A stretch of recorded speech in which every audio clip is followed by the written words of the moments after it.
à tous et bienvenue à cette actualité sociale du 17 octobre. Donc, je suis Géraldine Ratry, je suis responsable marketing chez QuickMS et donc je suis avec Coralie et Fabrice. Je vous laisse vous présenter. Bonjour, comme d'habitude, je laisse Coralie parler la première. Eh bien, bonjour à toutes et à tous. C'est toujours un plaisir de vous retrouver. J'aime toujours commencer par un petit mot pour vous dire combien on est content d'animer ce webinaire d'actu, naturellement. Alors, en ce qui me concerne, moi, je suis collaboratrice chez Capstan. Capstan, c'est un cabinet, comme vous le savez déjà, qui est spécialisé en droit du travail et qui intervient exclusivement aux côtés des entreprises. Notre objectif, c'est de vous faciliter la vie, en tout cas de nous comporter comme de véritables partenaires en répondant à vos questions, en vous aidant à prendre les meilleures décisions, sinon à mettre en place tous les outils pour sécuriser vos pratiques, sinon, ma foi, inventer le droit du travail dans vos entreprises, pourquoi pas. Voilà. Fabrice, il va forcément rajouter beaucoup de choses. Alors d'abord, je vais redire bonjour. Donc Fabrice Carava, avocat associé du cabinet Capstan. Alors Coralie l'a très justement dit, nous sommes un cabinet de spécialistes, nous ne faisons que ça. Tout le cabinet ne fait que ça.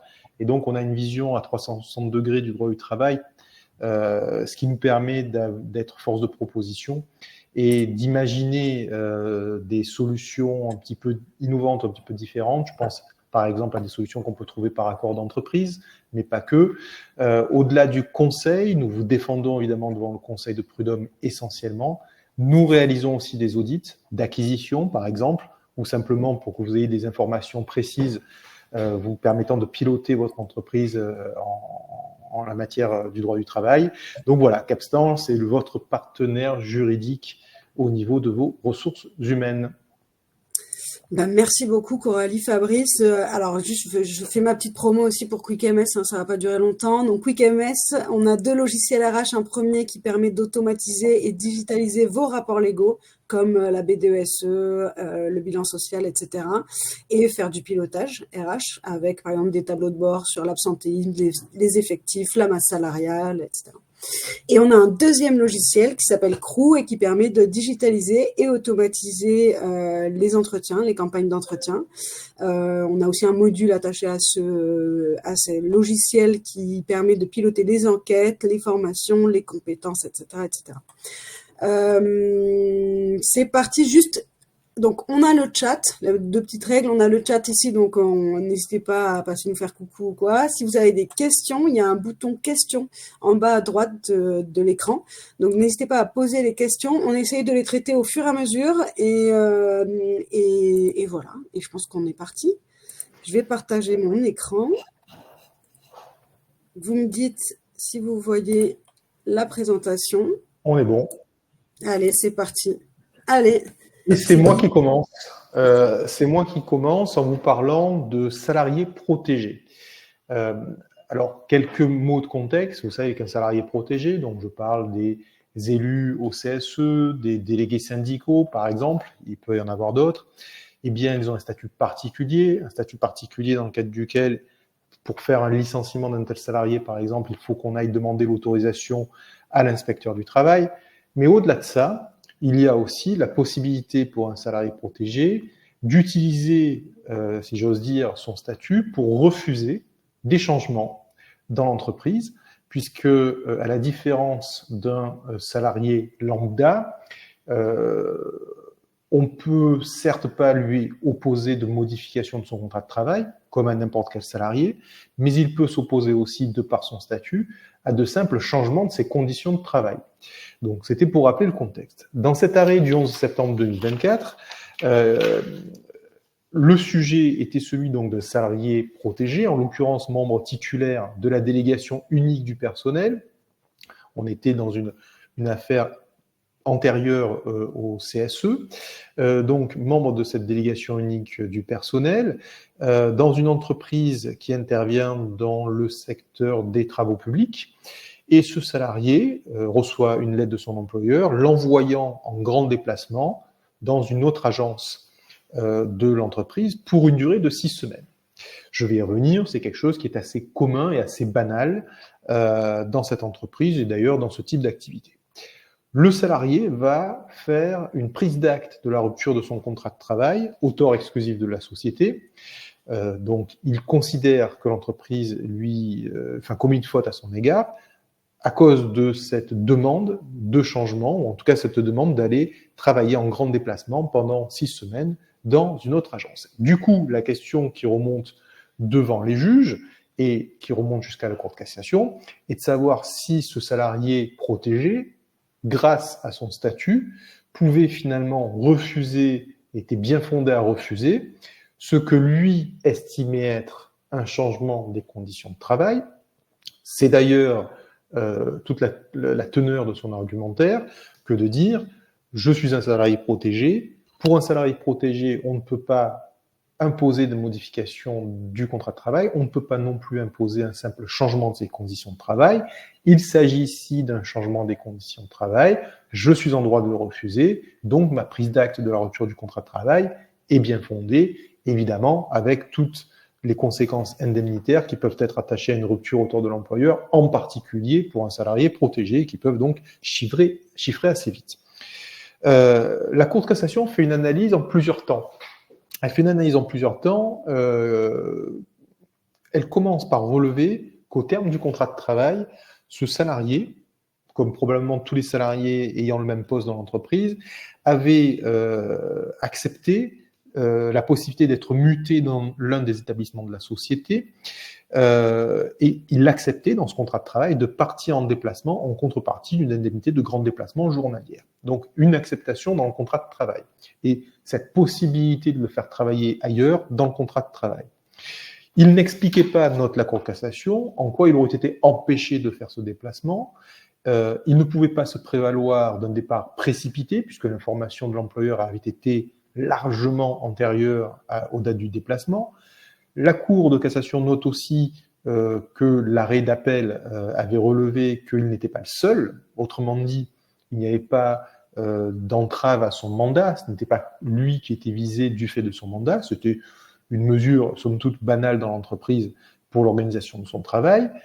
Et en faisant tous ces constats, la Cour de cassation en arrive à confirmer l'analyse de la Cour d'appel, à savoir que ce déplacement provisoire, fût-ce en dehors de son secteur d'activité, je reprends la terminologie de la Cour de cassation, demeurait exceptionnel et ne s'analysait donc pas en un changement de ses conditions de travail, de sorte que le salarié, même protégé, n'avait pas donné son accord.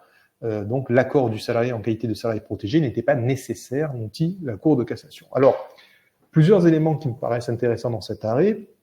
D'abord, c'est l'analyse. Parce que de cette analyse, il ressort, donc si je reprends rapidement, le contrat de travail permettait le déplacement, pas d'entrave à son mandat, il l'avait déjà fait, il n'était pas le seul, et il n'y avait aucune raison de s'opposer à ce déplacement qui n'était pas précipité. Donc de tout ça, la Cour de cassation en tire que finalement, ça n'est même pas un simple changement des conditions de travail. Je disais tout à l'heure, je rappelais en introduction qu'il y a une dichotomie qui est communément faite, modification du contrat de travail, que même un salarié non protégé est en droit de refuser. Si vous changez les fonctions ou la rémunération, par exemple, simple changement des conditions de travail qui s'oppose au salarié, qui s'impose, le salarié protégé, lui, peut le refuser. Là, la Cour de cassation, elle va plus loin. Elle dit, en fait, c'est prévu au contrat, il n'y a aucune raison de ne pas exécuter finalement le contrat de travail, ça n'est même pas un simple changement des conditions de travail. Donc, son accord n'était pas nécessaire. Donc, voilà ce qu'on peut tirer de cet arrêt, c'est que finalement, il y a une troisième voie. Il y a la modification du contrat de travail, il y a le simple changement des conditions de travail, et puis il y a ce qui n'est ni l'un ni l'autre, c'est-à-dire ce qui relève finalement tout simplement de l'exécution du contrat de travail. C'est pour ça que je soulignais bien l'analyse en plusieurs temps de la Cour de cassation qui dit ce type de déplacement, c'est prévu au contrat de travail. Donc le salarié protégé, certes, il faut le retenir, il faut donc quand même faire très attention en pratique. La plupart du temps, le salarié protégé peut se prévaloir d'un simple changement des conditions de travail que lui peut refuser.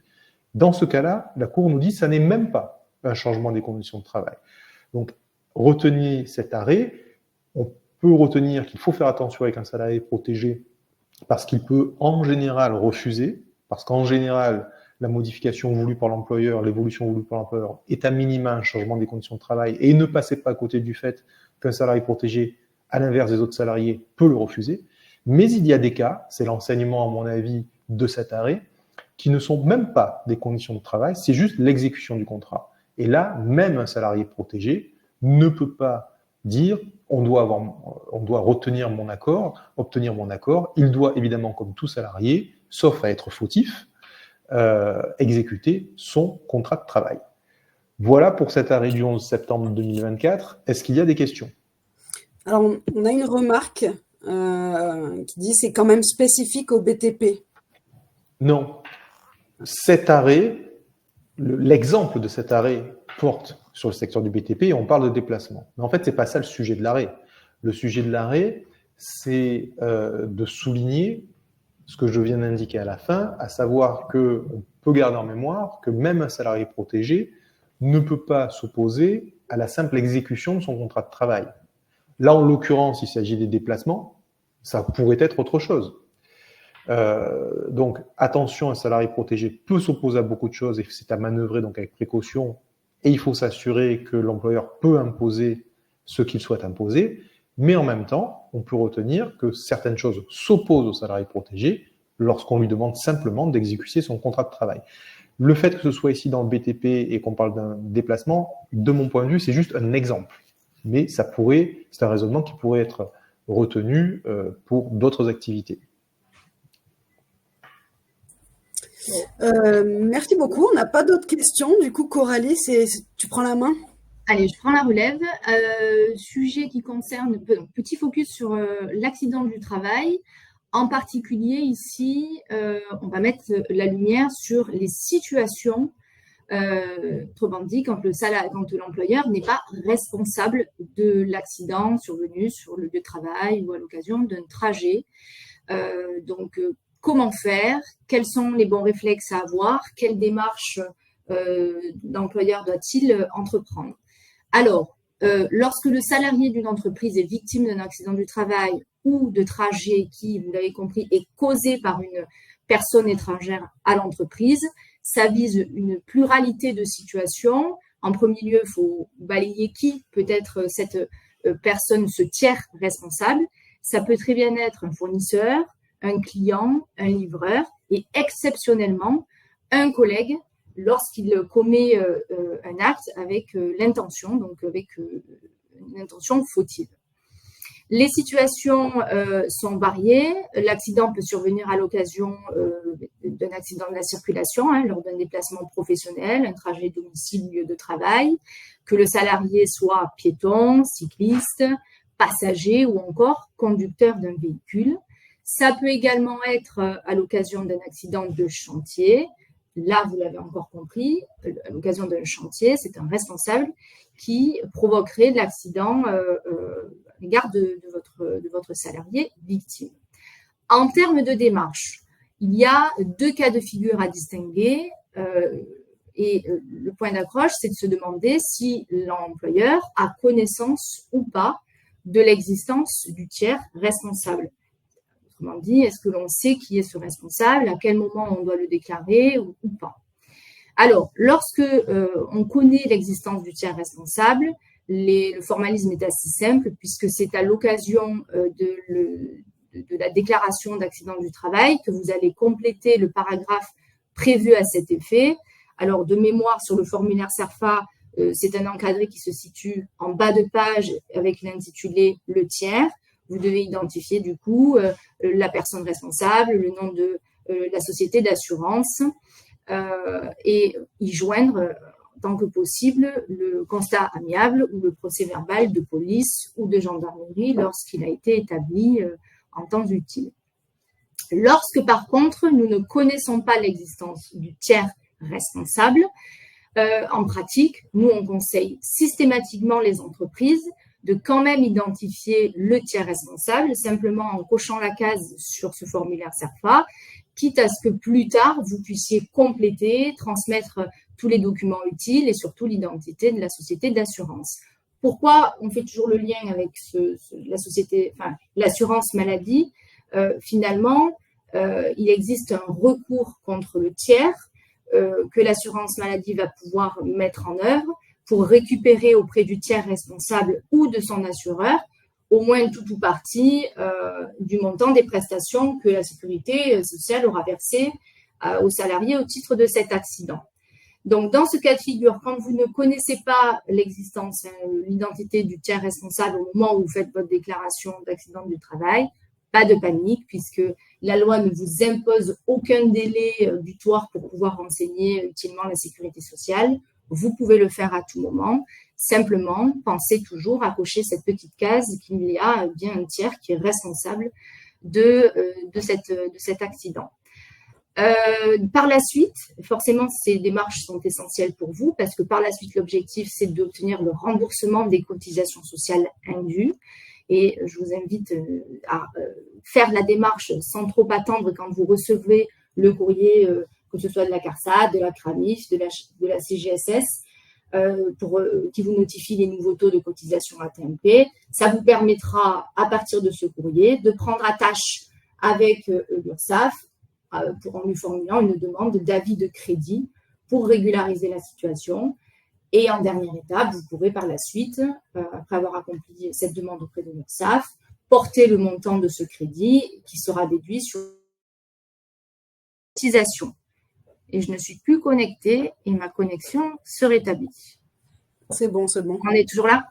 Alors, de ces démarches, j'en viens à présenter cette décision qui a été rendue le 11 septembre 2024.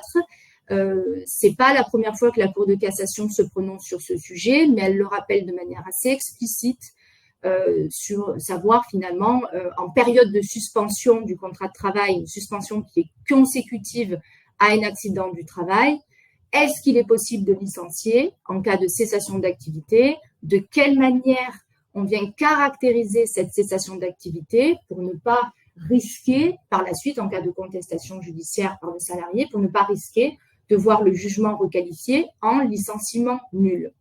Alors, l'apport de cet arrêt est somme toute assez simple. Finalement, l'employeur, lorsqu'il licencie le salarié sous motif économique avec l'impossibilité de maintenir le contrat, forcément pour un motif étranger à l'accident, eh bien, ce motif économique invoqué est celui de la cessation totale et définitive d'activité, qui équivaut, cette cessation totale d'activité vaut impossibilité de maintenir le contrat. C'est pas nouveau. Pour autant, dans cet arrêt, ce qui est intéressant, c'est de remarquer de quelle manière, finalement, on essaie de faire tomber ce licenciement, de retenir le caractère nul de ce licenciement. Et finalement, ici, la Cour d'appel, elle aura retenu 2 points.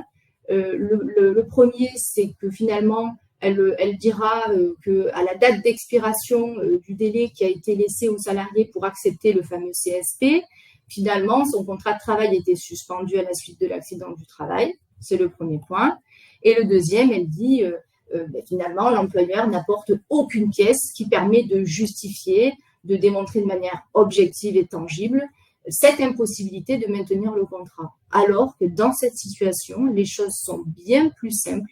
Il suffit simplement, pour nous, employeurs, de pouvoir démontrer qu'il s'agit d'une cessation totale et définitive, sans avoir à démontrer à outrance des éléments, à devoir justifier de la réalité de ce motif économique.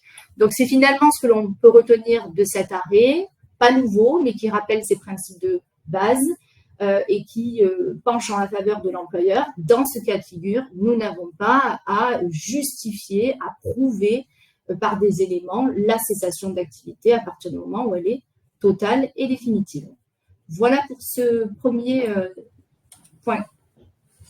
Et merci beaucoup, Coralie. Fabrice, du coup, je te laisse prendre la suite. Oui, alors moi, je vais vous parler d'élection de CSE.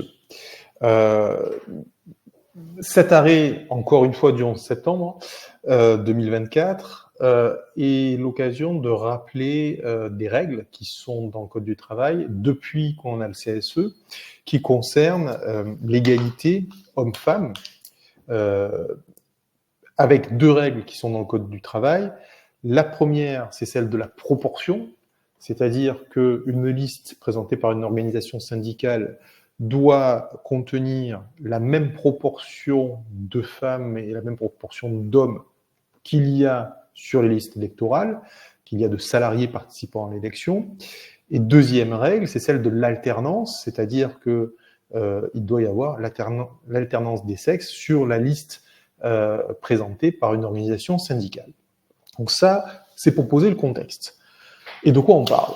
Dans cet arrêt, un syndicat qui est la CGT Moselle, pour ne pas la nommer, a fait une action à la suite d'une élection en demandant l'annulation de l'élection d'une dame qui était intervenue d'après l'organisation syndicale en méconnaissance des règles que je viens de rappeler, et allant au bout de sa démarche, le syndicat CGT demandait à ce que le juge, une fois qu'il aura annulé cette élection de cette personne-là, eh bien, attribue le siège, en l'occurrence il s'agissait du 3e siège titulaire du 1er collège, à un monsieur, tête de liste évidemment, du syndicat CGT. Le point de l'arrêt est là, c'est-à-dire, est-ce que le juge, dans ce cadre-là, doit aller jusqu'à attribuer le siège à la suite de l'annulation de l'élection d'un candidat dans le cadre de la violation des règles de proportionnalité et d'alternance femmes-hommes que j'évoquais à l'instant. Alors, sans suspense, la réponse est non. Le juge ne va pas jusque-là. Pour une bonne et simple raison, que cet arrêt me donne l'occasion de rappeler, c'est qu'il y a à ce sujet des règles particulières dans le Code du travail. Le Code du travail prévoit que, je cite, la constatation par le juge après l'élection du non-respect par une liste de candidats des prescriptions prévues dans le Code du travail entraîne l'annulation de l'élection du nombre d'élus du sexe surreprésenté égal au nombre de candidats du sexe surreprésenté en surnombre. Oui, c'est un français un peu compliqué. Le juge annule l'élection des derniers élus du sexe surreprésentés en suivant l'ordre inverse de la liste des candidats. Ça, c'est sur la proportion. Sur la règle de l'alternance, le Code du travail prévoit la constatation par le juge après l'élection du non-respect par une liste de candidats des prescriptions légales en la matière entraîne l'annulation de l'élection du ou des élus dont le positionnement sur la liste de candidats ne respecte pas ces prescriptions. Ce qu'il faut retenir, c'est le du ou des élus. C'est qu'on annule soit le ou les élus mal positionnés ou ceux qui sont en surnombre. Mais on n'annule pas l'élection dans son ensemble. Et on ne réattribue pas des sièges. C'est ce que nous confirme donc la Cour de cassation dans cet arrêt, en rappelant qu'au terme des dispositions légales que je viens de rappeler, cela entraîne, en cas de violation, l'annulation de l'élection du ou des élus dont le positionnement sur la liste ne respecte pas les prescriptions légales. Du coup, la Cour de cassation nous dit qu'après avoir annulé l'élection de Madame Untel en qualité de membre titulaire au regard de la part de femmes et d'hommes que la liste devait respecter de son positionnement, c'est à bon droit que le tribunal a refusé de faire droit à la demande d'attribution du siège devenu vacant à un autre candidat. Donc, élément à respecter, nous sommes dans un cas d'exception. Lorsque l'on parle de ces règles-là, de proportion de femmes et d'hommes et d'alternance femmes-hommes sur la liste de candidats, l'annulation pour le non-respect des règles légales crée un vide, mais on ne remplace pas, et donc le juge n'attribue plus ce siège. C'est fait exprès, c'est une espèce de double sanction, parce que tout le monde, tous les syndicats doivent respecter, et donc finalement il y a des sièges qui sautent lorsque cette règle n'est pas respectée. C'est un peu la logique globale. Donc voilà ce qu'il faut retenir de cet arrêt, c'est un rappel des dispositions légales. Le juge ne réattribue pas les sièges dans ces cas précis. Est-ce qu'il y a des questions sur cet arrêt? Alors, il y a quelqu'un qui est en train d'écrire, du coup on va peut-être attendre juste quelques secondes qu'il ait fini et avant de passer à l'arrêt suivant. Je te laisse regarder. Le soplant ne peut-il pas remplacer? Alors ça peut être un autre sujet, effectivement. Un suppléant, pourquoi pas? Encore qu'il y a un ordre de suppléance. C'est-à-dire que ça n'est pas forcément la personne que souhaitait, par exemple, dans cette affaire-là, l'organisation syndicale. L'organisation syndicale souhaitait un autre titulaire. Mais oui, il y a le jeu de la suppléance qui peut rentrer en ligne de compte. Mais en tout cas, on ne remplace pas le siège de titulaire. Ok. Coralie, du coup, je te laisse prendre la suite. Oui. Autre sujet intéressant, passionnant, pour ne pas dire sous le feu des projecteurs depuis plusieurs mois, l'inaptitude et en particulier la reconnaissance de l'origine professionnelle de l'inaptitude. Si vous vous souvenez, pourquoi je dis ça? Puisqu'il y a 4 mois, donc on était au mois de mai, la Cour de cassation a rendu un arrêt qui était particulièrement attendu, surtout pour les avocats qui sont du côté des salariés et qui les assistent en demande pour justement réclamer l'application de la législation professionnelle avec tous les avantages qui en découlent. Eh bien, vous souvenez-vous, au mois de mai 2024, la Cour de cassation avait dit et c'est ce qui converge vers cette idée de présomption d'origine professionnelle de l'inaptitude, la Cour de cassation avait jugé que le régime spécifique de l'inaptitude professionnelle s'applique aux salariés qui, après un premier arrêt de travail consécutif à un accident du travail et qui a enchaîné les arrêts maladie pendant plusieurs années sans jamais réintégrer l'entreprise jusqu'à son licenciement pour inaptitude, eh bien, le message était clair. Cette inaptitude présente un lien, même partiel, avec un accident du travail et il est d'origine professionnelle. C'est ce qu'a affirmé la Cour de cassation au mois de mai 2024. Partant de là, aujourd'hui, on a 2 nouvelles décisions. J'en ai visé qu'une, mais je ferai un petit laïus sur la deuxième. 2 décisions du 18 septembre 2024 avec un flou total, finalement, pour l'employeur sur la question de comment, justement, contrer l'argument du salarié tendant à dire « Regardez, mon inaptitude, elle a un lien de fait partiel, puisque j'ai eu un accident du travail, j'ai été en arrêt pour accident du travail, quand bien même, par la suite, j'ai été en arrêt de maladie classique. » Ça instille un doute en termes de positionnement, surtout de défense, puisque vous allez le voir, dans ces 2 arrêts, l'apport est pas si éloigné, mais ça peut compliquer les choses. Premier rapport, et c'est la décision qui est visée sur la slide, finalement, la Cour de cassation vient de dire qu'il appartient au juge du fond de vérifier si l'inaptitude a ou pas une origine professionnelle. Et ce, même si l'accident du travail a été qualifié comme tel, autrement dit par la CPAM, et également, y compris lorsqu'il y a eu une expertise médicale qui tente à reconnaître effectivement ce caractère professionnel. Alors que dans le deuxième arrêt, qui date également, vous l'avez compris, du 18 septembre, les choses sont un peu différentes. Dans ce deuxième arrêt, on s'aperçoit finalement que lorsque l'employeur ne conteste pas le caractère professionnel de l'accident, au moment par exemple, surtout lorsqu'il y a cette déclaration datée, et bien finalement, on vient de dire, à partir du moment où l'employeur ne remet pas en cause le caractère professionnel de l'accident, dans ce cas, lorsque la CPM reconnaît le caractère professionnel à l'accident, eh bien, cette nature s'impose au juge prud'homal.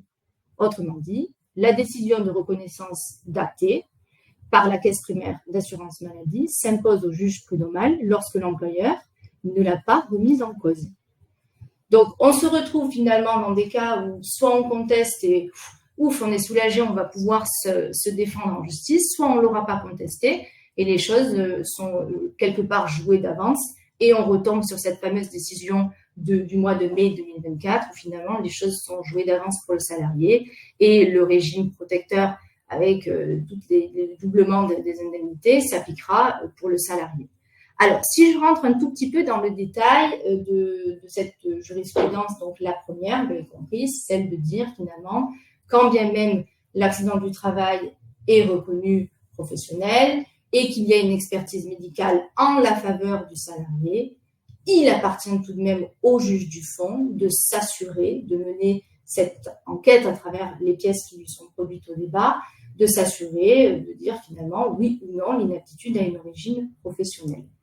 Alors, dans cet arrêt, il s'agissait d'une salariée qui avait été victime d'un accident de trajet, qui avait été placée en arrêt de travail et qui, en dernier lieu, a été déclarée inapte à son poste, mais apte sur un autre poste avec aménagement. Ce qui s'est passé ici, c'est que l'employeur n'avait pas repris le versement du salaire au terme du mois qui a suivi la déclaration d'inaptitude et ne l'avait pas licencié. Celle-ci agit en justice en visant une demande de résiliation judiciaire au tort de l'employeur pour non-paiement du salaire. Et au-delà, elle demande à ce qu'il soit fait application de la législation professionnelle, puisqu'elle dit de toutes les manières, mon inaptitude a une origine professionnelle qui ne fait pas débat, selon elle. Ici, pour dire que la salariée, parce que la Cour d'appel a prononcé la résiliation judiciaire, et pour dire que la salariée pouvait prétendre effectivement à juste titre à l'application de cette législation professionnelle, le juge du fond retient qu'il est constant finalement. Finalement, la Cour d'appel s'est bornée à dire qu'il y avait l'existence d'une expertise médicale et au-delà un courrier de la caisse de sécurité de la CPAM qui tendait à dire de concert que le caractère professionnel n'était pas contestable. L'employeur, pas de cet avis, avait contesté l'accident, enfin la nature professionnelle de cet accident, vous l'avez compris, et il a bien fait de se porter devant la Cour de cassation, puisque la haute juridiction est venue censurer la décision d'appel en rappelant le principe de base, celui auquel on peut s'attendre, que finalement, les règles protectrices ne s'appliquent pas d'office, pas de manière automatique, et c'est bien au juge à qui il avait été demandé de mener cette analyse de s'assurer du caractère professionnel de l'inaptitude, ce qui n'avait pas été fait. La Cour d'appel, c'était effectivement, comme je vous l'ai dit, bornée à simplement se rattacher à l'examen, surtout à cette expertise médicale. Et finalement, la Cour de cassation est venue casser cet arrêt. Donc, comme quoi, dans ce genre de situation, il ne faut pas s'estimer vaincu et il faut aller au bout des choses quand, dès le départ, vous avez formé contestation sur le caractère professionnel de l'acté. Voilà pour ce focus inaptitude pro, pas pro. Alors, je vois qu'il y a une question, effectivement. Oui, c'est quasi, oui, c'est équivalent, effectivement. Je vous invite à chaque fois qu'il y a une demande de reconnaissance de maladie professionnelle, de la même manière, à la contester, à émettre des réserves auprès de la CPAM dans les 10 jours de la déclaration. Enfin, en tout cas, dès que vous recevez le document de la part du salarié et de la CPAM. Voilà. Merci. Question, apparemment. On attend juste 2 secondes pour voir.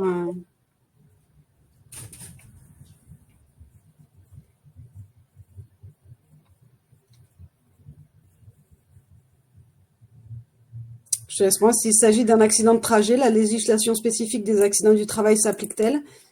Alors justement, c'est toujours une excellente question qui est posée par les clients. Merci Ophélie. En fait, si vous voulez, nécessairement, quand vous faites votre déclaration, déjà, vous utilisez le même formulaire, que ce soit un accident de trajet ou un accident du travail. Lorsqu'il s'agit d'un accident de trajet, je vous invite à faire cette mention dans l'encadré spécial pour détailler, développer qu'il s'agit d'exprimer tous les éléments qui permettent de dire finalement, attention, ce n'est pas un accident du travail. Mais c'est arrivé, on a plusieurs exemples jurisprudentiels, c'est déjà arrivé qu'un accident de trajet soit qualifié en accident du travail. Et là, auquel cas, effectivement, on va retenir l'application de la législation spécifique aux accidents du travail. D'où le fait que lorsqu'il s'agit, en ce qui concerne l'inaptitude, par définition, c'est ce qui s'était passé ici dans cet arrêt, puisque la salariée elle avait eu un accident de trajet et on avait retenu le caractère pro, enfin en tout cas la Cour d'appel avait retenu le caractère pro à cet accident qui avait été reconnu par la CPAM d'origine professionnelle. Donc tout à fait, on reste dans la même sphère que ce soit, oui, en ce qui concerne l'inaptitude, ouais. Je crois que j'ai remis la même question. Par contre, juste pour compléter, effectivement, le risque, c'est la requalification de l'accident de trajet en accident de travail, ce qui entraîne l'application donc de la législation professionnelle. Juste pour rappel, par principe, si l'accident du trajet n'est pas requalifié, justement, la législation professionnelle ne s'applique pas. Hein, oui, par définition, il faut qu'il y ait cette c'est reconnaissance. en cas de requalification. Tout à fait. Top, merci beaucoup. Fabrice, c'est à toi. Hein. Alors, je vous reparle encore élection, c'est ma journée élection, pour aborder un sujet qui concerne le protocole électoral. Et derrière le protocole électoral, l'annulation possible ou pas, on va voir, des élections sur la demande d'une organisation syndicale en l'occurrence, qui mettait en avant le fait que le protocole électoral violait des règles d'ordre public, sauf que cette organisation syndicale a fait son action après coup. Alors, c'est ce que moi j'appelle l'action des mauvais joueurs, c'est-à-dire, et la Cour de cassation, vous allez le voir, retient finalement cette idée, c'est-à-dire l'organisation syndicale signe le protocole, l'organisation sans émettre aucune réserve, l'organisation syndicale présente des candidats sans émettre aucune réserve, mais probablement que les résultats obtenus ne sont pas les résultats attendus, et donc va ensuite chercher à obtenir l'annulation de l'élection au prétexte de la violation par le protocole de règles d'ordre public.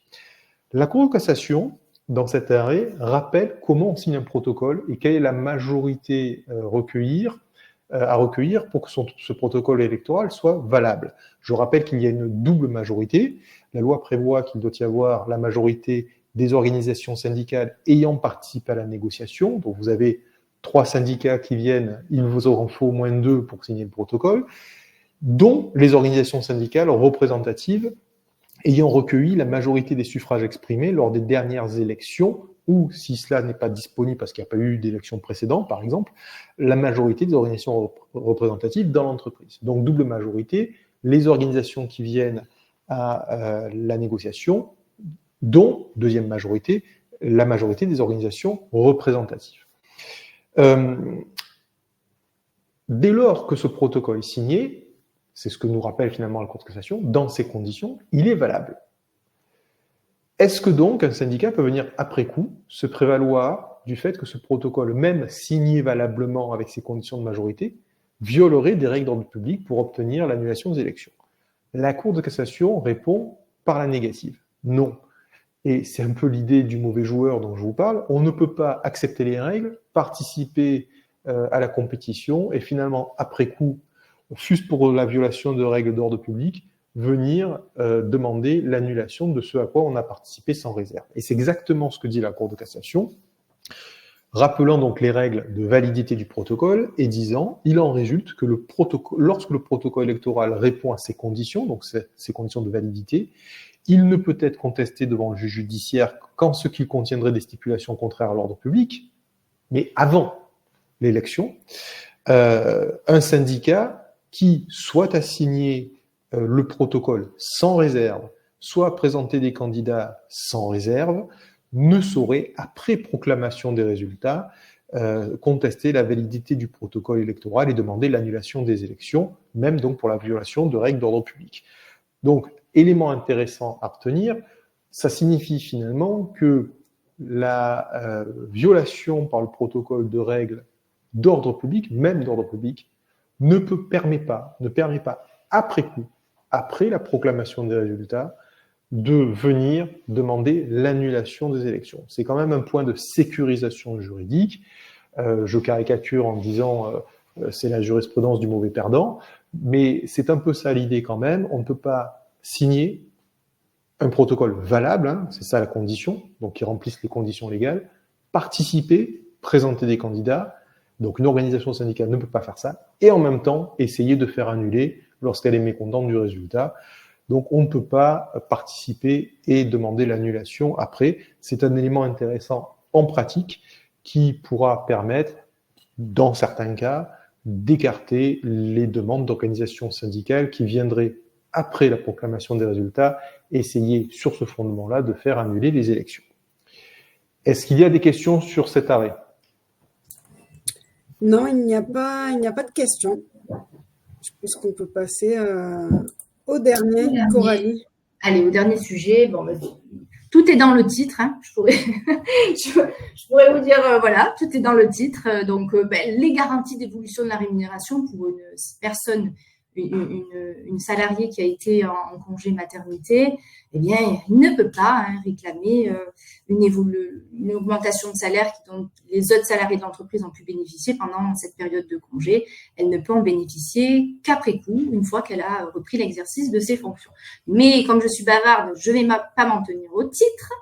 Alors, dans cet arrêt, la salariée soutenait qu'elle avait été contrainte de travailler pendant sa période de congé maternité et qu'elle n'avait pas bénéficié de l'augmentation de salaire que tous les autres salariés de l'entreprise avaient pu avoir sur cette période-là. Donc, elle agit en justice pour réclamer un rappel de paiement de salaire, une indemnité pour travail dissimulé, parce qu'elle estimait que parce qu'elle avait travaillé, ça devait figurer sur son bulletin de salaire et donc donner lieu à un règlement de cotisation et de charges sociales de la part de l'entreprise. Et elle demandait effectivement des dommages et intérêts en tentant de caractériser ce qu'on appelle une discrimination salariale. La Cour d'appel n'a pas suivi l'argumentation de la salariée en considérant que sur cette période de congé maternité, elle avait bénéficié de l'équivalent de son salaire, du substitut, et que de cette manière-là, elle ne pouvait prétendre à un double paiement de salaire. Autrement dit, la seule chose que la salariée pouvait estimer dans ce cas de figure, c'était l'obtention de dommages et intérêts. Encore faut-il justifier d'un préjudice. Bon, sur cet aspect-là, le fait qu'elle prouvait effectivement qu'elle travaillait alors qu'elle était en congé, on va dire que c'est pas un préjudice forcément automatique, mais quand même, elle n'a pas à faire la démonstration que c'est pas mensonger, c'était de fait reconnu. Elle avait des éléments, des mails, elle pouvait largement en faire la démonstration. Donc, comme elle a été déboutée de ses demandes par la Cour d'appel, elle agit à la Cour de cassation, elle fait donc valoir les deux arguments suivants. Le premier, c'est de dire que c'est pas parce qu'elle s'est trouvée en congé maternité et a bénéficié de l'équivalent de son salaire qu'elle n'a pas droit justement au règlement des heures de travail qu'elle a effectuées et qui avaient été demandées par l'entreprise et qu'elle était somme toute légitime à obtenir la contrepartie financière, donc le salaire à ses heures de travail accomplies.